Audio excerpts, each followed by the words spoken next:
भाई सुना है वसीम भाई ने कुछ इस किस्म की बात कर दी है जिससे इंडियंस बहुत नाराज़ हो गए हैं। आईपीएल को कंपेयर कर दिया पीएसएल के साथ और ये भी कह दिया कि आईपीएल ठुस्कू है, पीएसएल बहुत हीरो है। उसके अलावा इंडिया का मैच हुआ है साउथ अफ्रीका के साथ, पहला जो T20 आया था, 5 मैचेस की सीरीज़ है और इंडिया ने ऐसे रहे मेरे ख्याल में रिकॉर्ड उन्होंने लोएस्ट स्कोर किया है। साउथ अफ्रीका वालों ने नहायत ही शर्म का मुकाम है। काफ़ी फटीचर किस्म की परफॉर्मेंस दी गई है हमारे दोस्तों की जानिब से। मैच मैंने लाइव देखा है दोस्तों, ऐसी बात नहीं है, नज़र मैंने हर चीज़ पे रखी हुई होती है, जिधर मर्जी में फिर रहा हूँ। खैर, सबसे पहले बात करेंगे वसीम भाई के बारे में। वसीम बेसिकली हुआ ये कि रोड शो हो रहा है पीएसएल का, और पीएसएल का रोड शो हो रहा है यूके के अंदर, क्योंकि यूके से इन्वेस्टर्स लेके आ रहे हैं। 2 नई टीमें बना दी हैं, तो उसके लिए जो है वो पैसे भी तो जमा करने, पैसों से ज़्यादा मेरा ख्याल में प्लेयर्स की ज़रूरत है, क्योंकि पहली जो ये 6 टीम्स थी उसके अंदर बड़ी मुश्किल से प्लेयर्स पूरे हो रहे थे। अब 8 टीमों के अंदर पता नहीं किस तरह होंगे। खैर अच्छा है, 2-4 प्लेयर्स ने तो ऐलान कर दिया कि हम इस दफ़ा आईपीएल नहीं खेलेंगे, और 2-4 और पकड़ लो। अपने भी यही आज से कोई 7 साल पहले जो रिटायर हुए हुए उनको भी डाल दो, बंदे पूरे हो ही जाएंगे। खैर वसीम अकरम ने ये कहा है कि पीएसएल इसलिए बेहतर है क्योंकि ये 1-1.5 महीने में ख़त्म हो जाती है, दूसरी लीगों में तो बच्चे जवान हो जाते हैं। तो ये बात आईपीएल वाले यानी हमारे इंडियन दोस्तों ने बहुत दिल पर ले ली है, क्योंकि सिर्फ आईपीएल ही है जिसमें बच्चे जवान हो रहे होते हैं, जो बात भी सही है। लेकिन आप ये भी तो देखें ना कि उधर 10 टीमें हैं दोस्तों, हमारी भी अब इधर 8 हो गई। 6 टीमों में ही छोटा हो रहा था, बढ़ा के आप लोगों ने 8 कर लिए, जिसके लिए आप लोग फंड रेजिंग कर रहे हैं, और उधर जाके आप ये कह रहे हैं कि जल्दी ख़त्म हो जाता, तो ये भी तकरीबन उतना ही चला जाएगा, क्योंकि अब इसके अंदर 2 टीमें ऐड हो गई हैं। 2 और टीमें अगर इसमें ऐड कर लो तो उतना ही टाइम लगेगा जितना आईपीएल के अंदर भी। इसीलिए मैं तो बिल्कुल ही खिलाफ था कि नई टीमें नहीं आनी चाहिए। हाँ, जो टीमें हैं उनको बेशक रीब्रांड कर दो, पिंडी विंडी की टीम कर लो, ताकि पिंडी बॉयज़ का कोई इन्फ्लक्स आ जाए, क्योंकि अभी तो इस्लामाबाद वाले जो है उनको समझ भी नहीं आती हमने इसको सपोर्ट करना भी है कि नहीं। पिंडी वाले तो वैसे ही कहते हैं कि यार हमने क्यों सपोर्ट करना है, ये तो बर्गर बच्चे हैं, आपस में उनकी लड़ाइयाँ चल रही होती है। इस्लामाबाद वाले वैसे भी फुटबॉल में बिजी हैं, सो आई डोंट नो ये क्यों इस्लामाबाद, या कम से कम एक पिंडी की भी टीम हो जानी चाहिए। वैसे भी मैनचेस्टर की 2 टीमें हैं, उस तरह इस्लामाबाद पिंडी की भी 2 टीमें होनी चाहिए, पिंडी यूनाइटेड, इस्लामाबाद यूनाइटेड। मज़ा आ जाता, उनकी आपस में जो राइवलरी होती उसका ज़्यादा शुगल लग जाता। खैर इन लोगों को बेहतर पता होगा, हमें क्या पता भाई, हम तो बिल्कुल इन चीज़ों के बारे में पता ही नहीं। तो रोड शो के दौरान खैर वसीम अकरम ने यह कह दिया है, वसीम भाई की ना आदत है जुगते मारने की, यही जब पाकिस्तानी प्लेयर्स के ऊपर मार रहे होते हैं तो पूरा इंडिया मीडिया जो है वो शेयर कर रहा होता है, और यही बातें हो रही होती वहाँ के जो सेन इंडियंस हैं वो यही शेयर कर रहे होते हैं कि देखो यार कितना अनबायस्ड आदमी है, और इसी तरह का एनालिसिस होना चाहिए, हर वक्त टीसी नहीं होनी चाहिए। पूरा का पूरा इंडिया ही लगा हुआ था। ये अभी वर्ल्ड कप से पहले जो भी हो रहे थे, जब ये हालात हमारे ठीक थे, उस वक्त सब खुल के तारीफ़ें कर रहे थे कि इस तरह का एनालिसिस होना चाहिए, कि ये नहीं कि सिर्फ बस जो है वो टीसी हो रही है अपने प्लेयर्स की, जी कोहली ये है, तो शर्मा ये है, जद्दू ये है, तो पांडू ये है, फलाना, बस उनकी जो है सिर्फ तारीफ़ें ही हो रही होती हैं और तो कुछ नहीं। और अगर बुराई करनी भी हो तो इतना डर डर के करनी।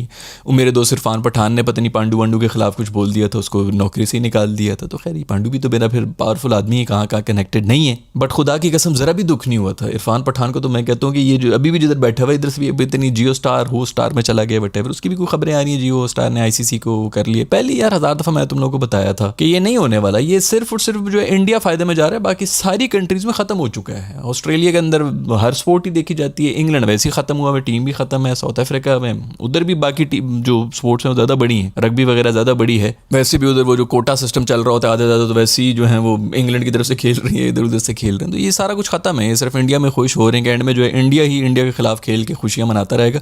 पूरा का पूरा इस वक्त जो आईसीसी और जो पूरा का पूरा जो क्रिकेट का निज़ाम है उसका बेड़ा गर्क हुआ हुआ है। कोई माने या ना माने, मैं पिछले 1 साल से लगा हुआ हूँ कि ये इसी तरफ जा रहा है, इसी तरफ जा रहे हैं, और इसी तरफ आगे जाते जाते रहे। फिर बहुत बाद में लोगों को रियलाइज़ होगा कि हम तो सिर्फ इंडिया को ही तालियां बजा रहे थे, आईपीएल को खुश हो रहे थे, बाकी पीछे इंटरनेशनल क्रिकेट तो मर चुके हैं। एक ज़माने में टॉप की जो 4-5 टीमें होती थी उनका यही होता था, बल्कि टॉप की 6 टीमें जो होती थी कि कोई भी वर्ल्ड कप भी जीत सकता है, कोई भी किसी को भी हरा सकता है। अब कोई ऐसा चक्कर ही नहीं रहा, अब सिर्फ इंडिया और ऑस्ट्रेलिया कभी कभी उनको पड़ जाता है, अदरवाइज़ तो बस बाकी ये मौजा ही होता है अगर कोई और टीम जो है कोई अच्छा वो कर भी ले। साउथ अफ्रीका खैर अच्छी उनसे उम्मीदें थी, साउथ अफ्रीका ने ऐसा कोई गंद प्रदर्शन किया है। हम ट्रैवल करते हुए मैच देख रहे होते हैं कि कोई इंटरेस्टिंग मैच हो जाएगा, ऐसी 3rd class cricket, oh my God, मैं हमें लोएस्ट अपना स्कोर बना के गए हैं साउथ अफ्रीका वाले। लेकिन उसके बारे में तो बात करेंगे, पहले मैं उसके बारे में बात कर लूँ जो वसीम अकरम भाई ने कहा। तो भाई वो मजाक करते रहते हैं, कोई ऐसी भी बात नहीं, लेकिन वसीम भाई भी जो है ना अब जरा खुल के मजाक कर रहे हैं, क्योंकि अब जो है आईपीएल के अंदर नौकरी नहीं कर रहे। अगर आईपीएल के अंदर नौकरी कर रहे थे तो तब बिल्कुल भी इस किस्म की बात ना करें। और पता नहीं पाकिस्तानी हमेशा आईपीएल के साथ ही क्यों कंपेयर कर रहे होते हैं। भाई आप नहीं मैच कर सकते, आप पैसों के ऊपर ही मैच नहीं कर सकते कि कितना वहाँ पे पैसे, जितना ज़्यादा पैसा होगा इतना गोट डालोगे उतना मीठा होगा, तो और पैसे डाल लो तो तब मीठा होगा, नहीं तो आप कम्पीट कर ही नहीं सकते हैं। तो कोई ज़रूरत नहीं है कम्पीट करने की, क्वालिटी के ऊपर रखें। अगर छोटी टीम्स होती, कम टीम्स होती तो ज़्यादा बेहतर जो है कॉम्पिटिशन हो रहा होता, उसके ऊपर अगर होता तो ज़्यादा मज़ा आता, फिर ड्यूरेशन भी कम होता। मुझे तो नहीं समझ आती कि टीमें क्यों ज़्यादा कर ली हैं। बहुत से लोग खुश होंगे, मनाते हैं खुशियाँ। खैर अगर प्लेयर्स आ जाते हैं, बहुत ज़्यादा प्लेयर्स आ जाते हैं तो मैं तो बहुत खुश हूँगा। बहुत से हमारे लोग जो हैं वो इस चीज़ से भी खफा होते हैं कि रिटायर्ड प्लेयर, मैं तो खुश हूँ, यही प्लेयर्स जो है इनके को थोड़ा वो है, अभी तो जितने भी आते हैं 2-2 साल का उनका एक शुरतुल्ली होती है। जैसे कि अभिषेक शर्मा की निकाल लो, 1.5-2 महीने पहले मैंने वीडियो बनाई थी कि ये एक छोटा सा स्पेल आया हुआ, अभी 6-7 महीने का स्पेल है, तेरे बारे में भी लोगों को पता नहीं है, अगले वर्किंग करके आएंगे तुझे पकड़ लेंगे। अभी साउथ अफ्रीका के साथ मैच हुआ है इंडिया का, गले से पकड़ा हुआ था, यहाँ से गिच्ची से पकड़ा हुआ था, मेरे दोस्त अभिषेक शर्मा को जलील होकर मारा है, वक्कियों में बॉल, पसलियों में बॉल लग रही थी।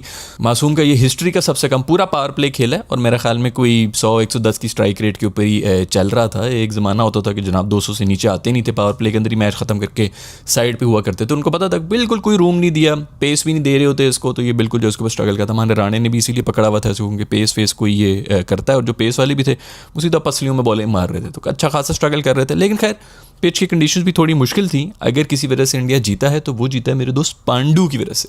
पांडू का पता नहीं हर्निया का ऑपरेशन था, जिस भी चीज़ का बच्चेदानी में इसको कोई मसले हैं, जो भी अबॉर्शन उसका हुआ है, लेकिन वो वापस आया है और क्या ही वापस आया है यार, टांगे उसकी टूटी भी होती हैं, वो वापस आता है आके जो है क्या परफॉर्मेंस दे देता है। अभी कमर के मसले हों, जिधर मर्जी की जो मर्जी इंजरी हो, वापस आके और बेहतर परफॉर्मेंसेस दे के जाता है। पांडू मेरा दोस्त जो है बैटिंग में जो करके गया है, जो स्टाइल मारे हुए हैं पांडू ने। अच्छा ये जो है ना, जब मैं देख रहा था पांडू को एक छक्का पड़ गया था मार्को यानसन से, और उसने बहुत दिल पे लिया था, क्योंकि ये जो ऑरा होता है ना, मार्को यानसन का जो है ना वो असली है, और पांडू मेरा दोस्त जो है ना नकली है। वो फेक कर करके ये क्या बोले तो ये क्या, ये वेस्ट इंडीज वाला ही है, इसको क्या बोलते हैं स्वैग। अच्छा ठीक है, चेन वेन डालने का, बाली बांधने का, ठीक है, अरे बेबीडू ये तो बड़ा ज़बरदस्त है, मैं तो लगता भी वैसा है रे। इस तरह करके इन्होंने जो है वो अपना लिया, फेक कर fake it till you make it कहते हैं। अब वो वही बने हुए हैं, उनके दिमाग के अंदर वो बन चुके हैं।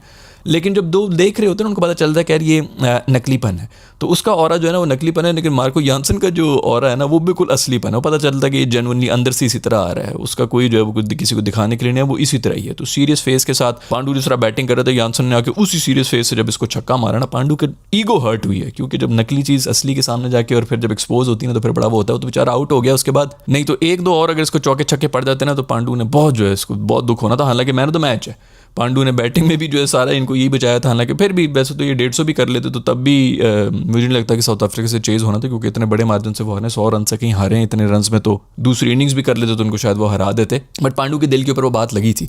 पांडू ने क्या बैटिंग की है भाई, छक्के चौके जिधर मर्जी बॉल आगे कराओ पीछे कराओ, मैंने छोड़ना ही नहीं। वो हर जगह से निकाल के मारा और कोई रिएक्शन ही नहीं। और उसके बाद जो बॉलिंग में आया, पहली बॉल के ऊपर आउट किया, उंगली खड़ी करके कीपर के पास चला गया, पीछे मुड़ के भी नहीं उसने देखा। हालांकि अंपायर जो है ये भी नहीं कि उसे अपील करने की नहीं, वो आपस में भी डिस्कस कर रहे हैं कि भाई एज हुई है कि नहीं हुई, बॉल रिव्यू हुई, वो उंगली खड़ी करके जा रहा है। भाई पांडू का अपना स्वैग है, पांडू का अपना ऑरा है, लेकिन है बड़ा नकली दोस्तों। बॉलीवुड हॉलीवुड से जो है ना वो एक स्टेप आगे चला गया। उसने कहा ये सारे जो है बॉलीवुड के बन रहे हैं, मैं जो है उधर से स्वैग जो है रैपर बोले तो रैपर बन जाऊंगा, गाड़ी के ऊपर यूं हिल हिल के जो है वो नकलीपन उसने अपनाया हुआ है, और अब उसका अपना हो चुका है, उसको खुद भी नहीं पता। खैर भाई जो भी हो, इंडिया वाले टॉस हारे थे, उसके बाद भी इस तरह हराया है। ये वैसे भी जो टॉस उनकी, चलो ये तो T20 के अंदर फिर भी इतना मैटर नहीं करता, ODI के अंदर तो बिल्कुल मैटर कर लेता, लेकिन फिर भी इनके डिशेस के अंदर ड्यू भी आई हुई थी, जो भी आई हुई थी, इन्होंने रगड़ के साउथ अफ्रीका को ग्रोवल करा दी है। कोहली मेरा दोस्त तो कह नहीं सका, मुझे लग रहा है कि पांडू जरूर कोई ना कोई ये तड़प रहे हैं किसी तरह की, ये बोल दें किसी तरह इसको, कोच को ना एक दफा एक जवाब दे दें। खैर पांडू मेरा दोस्त जो है ग्राउंड के अंदर खड़ा हुआ था, लोग जो है वो क्राउड लगा हुआ था, हा डिक पांडू जो हेड बैंग कर रहा है यार, बहुत ज़्यादा मस्त हुआ था, बिल्कुल फुल टाइम मस्त माहौल में जी रहा था, क्योंकि उसको पता है कि एक वो भी टाइम था जिसके अंदर भी बेचारा जो है ग्राउंड के बीच में खड़ा हुआ था और सब लोग जो है इसको गालियां दे रहे थे, चीखें मार रहे थे, रो रहा था, दिल से रो रहा होता था। अब इंजॉय कर रहा है मेरा दोस्त, बिल्कुल भूल गया ढीठ है। और मैं पहले भी आप लोगों को बता चुका हूँ दोस्तों, लाइफ का सबसे पहला असूल अगर आपने कामयाब होना है ना, ढीठ हो जाओ। ढीठनेस से बड़ी सुपर पावर कोई भी नहीं है। आवाम का तो काम ही है कि बकवास करते रहना, जो भी आपसे ऊपर जा रहे होंगे आपको गालियां देंगे, ये वो तो बेशक जो मर्जी बोल रहा हो इंसान, ढीठ हो जाओ दोस्तों, कुछ फ़र्क ही नहीं पड़ना चाहिए। और बाकी वो होता भी कुछ नहीं, ये बेचारे अपनी लाइफ के अंदर जो है इतनी इनकी कमियां होती हैं कि वो आपके ऊपर लाके फेंक रहे होते हैं, तो बिल्कुल ढीठ हो जाओ, कोई फ़र्क नहीं पड़ता। आप मर जाएंगे, आपके सिर्फ 3-4 लोग होंगे जो कि आपको शायद 2 महीने तक आपके लिए रो लेंगे। 3 से 4 लोग होते हैं जो कि आपको खफा भी होते हैं, आपकी मरे हुए होते हैं, मरक के ऊपर जनाजे के ऊपर खड़े हुए होते हैं, अपने फ़ोन में लगे होते हैं, बिजनेस के ऊपर होते हैं, उनको कोई भी फ़र्क नहीं पड़ रहा होता। तो ये जिनको इंप्रेस करने के चक्करों में आप लगे मैंने, उनके अप्रूवल लेने के चक्कर में पड़े हुए, कोई भी मैटर नहीं करता। खैर भाई एक चीज़ मैं हाईलाइट करना चाहूँगा, आप लोगों ने पता नहीं की है कि नहीं की है, लेकिन इंडिया की जो किट थी इस मैच के अंदर, मैं कहता हूँ कोई कमाल डिज़ाइन हुई हुई है। थोड़ी सी वो पतलून के ऊपर जो व्हाइट लाइन है वो थोड़ी सी ज़्यादा हो गई, अगर वो भी निकाल देते ना तो बहुत ही कमाल हुई हुई है। प्रॉपर वो जो फुटबॉल लीग्स की जो होती हैं इस तरह स्ट्राइप्स बनी हुई होती हैं किट के ऊपर, वो उन्होंने बनाई नहीं, थोड़ी और डार्क हो जाती और थोड़ी प्रोमिनेंट हो जाती तो और ज़्यादा अच्छी लग रही होती। मोस्ट प्रॉब्ली आगे ये कर भी लेंगे, लेकिन बहुत ही खूबसूरत किट है। प्रॉबली एक तो वैसे भी जब डिज़ाइनर आपने जो है वो मेरिट के ऊपर दिए हुए हो तो इसी तरह और होता है। वैसे भी एडिडास का मोस्ट प्रॉब्ली होगा जो कि डिज़ाइन को करके दे रहे हैं। हमारे तो यहाँ पे कोई भी जो है असलम प्रिंटर और वो फलाना, मेरा बेटा जो है वो इंटर्नशिप करके आया था बाहर से, उसको बड़ा शौक है डिज़ाइनिंग का, तो उसको ठेका दे दिया। ओके, फिर भी थोड़ी नॉर्मल होगी अभी जो हमारी ODI की जो किट है, और फिर भी बेहतर है, लेकिन largely because of the colour, जो कि मैं कब से लगा हुआ था कि यार ये कलर कर लो, वो कलर बहुत अच्छा है। आई होप कि आगे भी वो रख लेंगे।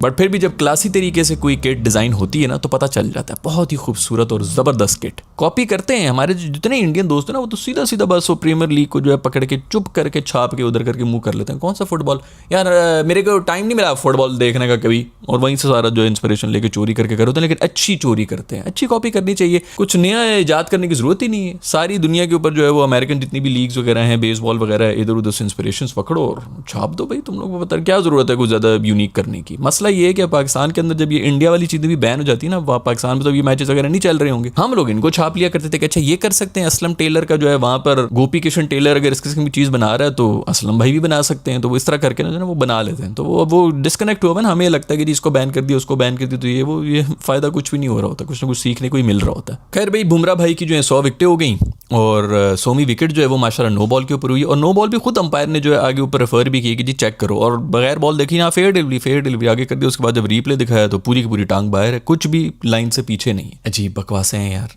अजीब किस्म की वो है। मुझे तो ये समझ नहीं आता कि चलो ठीक है, स्क्रीन के ऊपर आपने देख लिया, थर्ड अंपायर ने चूस मारी, या तो बंदा कहे कि नीचे वालों ने कोई बकवास कर दी होगी।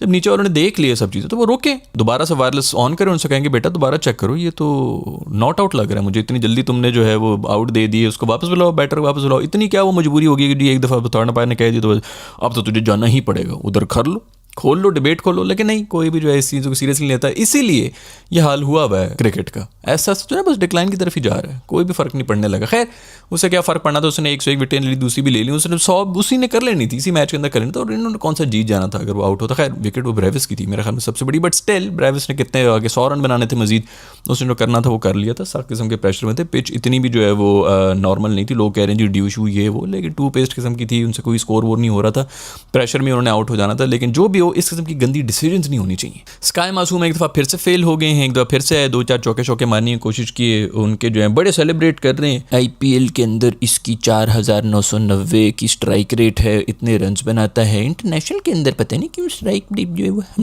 हम 100 के करीब है, एवरेज भी जो 11 रन की चल रही है पिछले एक साल में।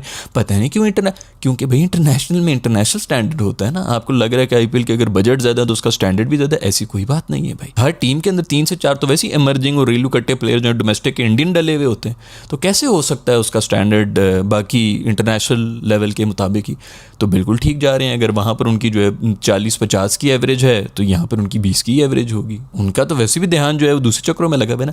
मेरे को बता दे गांगुली भाई साहब, मेरे को बता दें, आप उधर उस कोने में बैठ जाएं, इस कोने में मैं बैठूंगा, मैं भी टीम बनाऊंगा, आप भी टीम बनाएंगे, दोनों की सेम टीम होगी, क्योंकि मेरी टीम खाली होगी, आपकी टीम वाली हमने करना। तो वो फुल टाइम TC के ऊपर ही लगा हुआ है कि इस तरह जो है कहाँ पर पुश करना है गंभीर भाई को, वो इन्हीं चक्रों के अंदर लगा हुआ है। और टीम के अंदर वो कप्तानी की सीट के ऊपर बैठे हुए, बहुत अच्छी कप्तानी कर रहे हैं। जिताया उनको अर्शदीप ने एक दफ़ा फिर आके न्यू बॉल जो है घुमाता हुआ जा रहा है, और वहीं पे मैच खत्म कर दिया तो उसने न्यू बॉल के ऊपर ही। फिर बुमराह शुमरा भी थे, तो चांस ही नहीं था इनके स्पिनर्स वगैरह के सामने साउथ अफ्रीका का कोई भी। खैर भाई ये खबरें, आई होप कि आगे जो मैचेस होंगे उसके अंदर कोई थोड़ा बहुत मज़ा वज़ा आ जाएगा, क्योंकि फाइट तो देखनी चाहिए ना। लेकिन चलो 5 मैचेस की सीरीज़ है और साउथ अफ्रीका की टीम वैसे है बड़ी अच्छी, और इसीलिए थोड़ा सा वो भी होता है कि इतनी सॉलिड टीम के बाद इतनी पतली परफॉर्मेंस। खैर वसीम भाई ने जो कमेंट्स किए IPL के बारे में, क्या आप लोगों को लग रहा है कि नहीं करनी चाहिए थे? मेरा दिल हर्ट हो गया वसीम भाई, आपने ये क्यों कर दिया। और पांडू मेरा दोस्त जो है उसकी वापसी आ गई है, तो क्या ODI टीम में भी वापस आ जाएगा? मैं तो कहता हूँ उसको टेस्ट में भी डाल दो। यही सिर्फ एक माइंड सेट है, जो वो कोहली और शर्मा वाला जो माइंड सेट है ना, वो इधर से ही आता है। अभी ये जब पांडू छक्के मार रहा था,